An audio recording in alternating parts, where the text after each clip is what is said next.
if a lot more people had known about that Christos United and that bar team that made that run and played DC United and scored off a free kick and was up 1-0, I'm sure a lot more people would have, maybe tuned into it or something like that. It's those stories that would make it so prestigious. But let's go back to the spending and whatnot. If teams aren't getting compensated enough to, spend and, compete in these cups, there's no incentive for them. Because there's only one incentive in MLS. It's just win the MLS Cup. So why should they go all out to win the U.S. Open Cup? Well, and the MLS Cup is definitely important for a brand, especially now more than because anything. Internationally, no one cares if you win the Supporters Shield. No one cares. Nobody if you win the Open in Cup. Major League Soccer cares who won the Supporters Shield last year, or the year before, or the year before that. Can you name me the last 3 Supporters Shield winners? Well, I can name 2: Dallas, Red Bull, and Seattle. Was it Seattle? I think it was. Now that's going back to what, 2014? 2015. No, 14. You're right. Sorry. It was Seattle. Yeah. Well, see, I can because I'm MLS genius. But Well, okay, we also host a soccer podcast, so let's be honest here. But I mean, the casual fan's probably not going to care. No, why would you care? Why would you care? That was the biggest gripe. FC Dallas may have had a successful season, winning 2 trophies. Mm-hmm. And all credit to them. They played superbly for the regular season. And then when playoffs came around, but the playoffs came out, and that's what people cares. My example is the 2007 New England Patriots. Yes, they went 16-0, but did they win the Super Bowl? No. So who cares about the 16-0? Right. It's not an accomplishment. Okay, sure, it's an accomplishment in the 16-0, but at the end of the day, what does it matter? It's the New York Giants that won the Super Bowl. Right. It's the fact that Seattle Sounders won MLS Cup and FC Dallas sat at home watched them. Right. And every year it's like that. The Supporters Shield champion never ever goes on to really win the MLS Cup. It's about 25% chance. It's such a weird trophy. Now that I think about it, it's such a weird trophy. Well, and when it comes to success, there's no correlation really between the two. No, not at all. It's about 25-30% that actually go on to do the double. Right. So, and a lot of the Supporters Shield winners used to be, it was early on in the league where they had a lot of those winners. And then LA's one of those that do often do the double. But they also had, they also spent ridiculous amount of money. Yep. Beckham, Donovan, Keane. And success came. So, if you're a Major League Soccer club and you're an owner and you're an expansion club, you have to think about, okay, what do we want to do? Do we want to sit and not have a payroll? Well, if you don't have a payroll, look at Columbus, FC Dallas, Colorado, New England. What are they all struggling in more than anything is a fan attendance. I think New England's a weird case because of the location of being in Foxborough. That is that is 40 minutes from Boston. And you're the Massachusetts native, so yeah. So it's about this. Boy, it's really hard for the club to attract. They do attract more people than FC Dallas does, and FC Dallas is surrounded by McKinney, Frisco, and Allen, Texas, and they hold about 500,000 people. Okay, what about New England? New England, Foxborough is. It's really in the woods. Really? But FC Dallas is located in a city. You could drive 10 minutes to go to the stadium, and you could sell it out. The problem is, look at Chicago as a perfect example. They sucked last year. They were terrible. Awful. They got Bastian Schweinsteiger, and suddenly they have a fan base that's excited to go to the games. They spent money to improve their team. Let's not forget Nikolic as well. Yes, the forward. And then Dax McCarty and Juninho, Akam. They're a talented squad. So the spending in Major League Soccer needs to be there. I think MLS needs to push for spending, because what do the best clubs have? They have the best. They're in a big market, but they have fan bases. They're internationally known. FC Toronto is known. Toronto FC. Toronto FC, sorry. So used to saying FC Dallas. But Seattle Sounders, they're known. LA Galaxy, they're known. Orlando is known. Yeah. It's there. It really is. And like I said towards the beginning of the show, hopefully with the new injection of money that's coming in through MLS, that they'll give more teams the GAM, TAM, whatever the RAM, MAM, whatever they have, whatever it is the most hopefully they give them more thing. If you're a GM, you have to really know what you're doing. Try doing it in a Football Manager. It's really hard. Oh, they actually have the MLS? Yeah, they do. It's really hard. I quit. You quit? No, Yeah. What a quitter. But speaking of, one of the most successful clubs in recent years has been FC Dallas. Yep. And we are a Dallas-based podcast. So, but we're not biased. We're not. You are. No way. So up next is Kenny Price from the 19th Minute. We're going to talk about FC Dallas, the issues on and off the field. But throughout the show, in future episodes, we're going to pull somebody who's more club-oriented to discuss the issues that they're facing. We had Jeff talk a little Minnesota. This week is FC Dallas. Yeah, it's gonna be a fun show. Kenny's a great guy, so I'm excited. We're excited. So that's up next.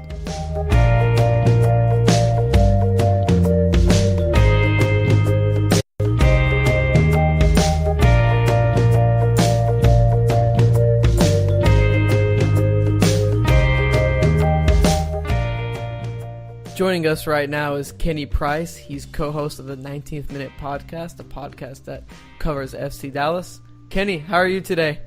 Pretty good, guys. How's it going? We're doing great. Thanks for joining us. Yeah, anytime. Glad to be on. Awesome. Well, you were just telling us you had a great FC Dallas story. Now I want to hear this. We got to hear this. I want to hear it now. Oh, it's how I became a fan. So I grew up in Mississippi, which is obviously not a soccer hotbed. And I don't think they know what soccer is over there. to be fair, there's one current MLS player that's from Mississippi, and then it's Marlon Hairston from Jackson, Mississippi, and there's a reason I know that. So I was living outside of Memphis, which is South Haven, Mississippi, and I had been a Euro snob for years. I'm a United fan. I've always followed United. Been a Euro snob. MLS sucked. All that. And then one day you kind of just realize, I'm like, this is our league. This is the league we have. It's not perfect, but it's ours. So I'm like, for me, it was important to pick my team based off my location. Right. That's always been a big thing for me. Okay. So as it turned out, Frisco was about 20 miles closer to me than Kansas City was. What's funny now is if I made that same decision today, Atlanta would have been my team. I had lived in Atlanta for a little while as a kid. Oh, man, I was going to say, are you disappointed that you didn't make your decision today? No. I'll still support Atlanta. That's just I grew up a couple of years. I grew up in North Atlanta, so they're my Eastern Conference team. I can have an Eastern Conference team. Yeah, mine's Orlando City because Tom's Wire. Exactly. Armand bought a freaking jersey. I mean, he was so hell bent on loving that guy and supporting his favorite player. I love that guy. Nice. Hey, I like Dwyer too. So I was living around Memphis, South Haven, and then I really didn't like the area. I decided FC Dallas was going to be my team, and then I came out for the 2011 season opener against the Chicago Fire. Milton Rodriguez scored. Breck Shea got sent off with a red card, and just kind of fell in love with the area. Fell in love with Frisco. Just, I loved it. I worked in IT. I'm in IT security, so I was looking to move. I came out again in the fall, and I saw FC Dallas play the Red Bulls. I think Luke Rogers scored the winner on that one. Luke Rogers. And I also saw them. That was the year they were playing in CONCACAF Champions League. They played against Tauro FC, and a guy named Danny Cruz scored the goal in that game. So this has been a while. We're talking 2011. So you're a big. I'm gonna say you started with the grassroots when FC Dallas. Back then they weren't necessarily the best club. I mean, they made the playoffs here and there, but to be fair, they had went to MLS Cup the year before. They were MLS Cup 2010. I remember that. In Toronto, the frigid cold, and was it Connor? No, own goal by George John. Yep. So that was fall 2011, and then May 2012, my wife and I decided, we didn't have any family or friends out in the Dallas area, and we decided let's just go. So we packed all our clothes, had a 55-inch TV, we put it in a minivan, and moved out to Frisco. And man, it's been a wild ride. Best decision we ever made. Awesome. Decision. Well, you obviously you've done this FC Dallas podcast. Oh yeah. You are there every game. Yep. You're covering the team. I mean, currently, what are your thoughts on the squad, or just the season in general? I think it's solid. I am not one to freak out over a few results personally. The goal at the beginning of the season, after last year, when you win the Supporters Shield, when you win the U.S. Open Cup, the next year the priority is going to be MLS Cup. It has to be. It's MLS Cup or bust. Right. So that's why this year, they've looked really good. They've looked not so good.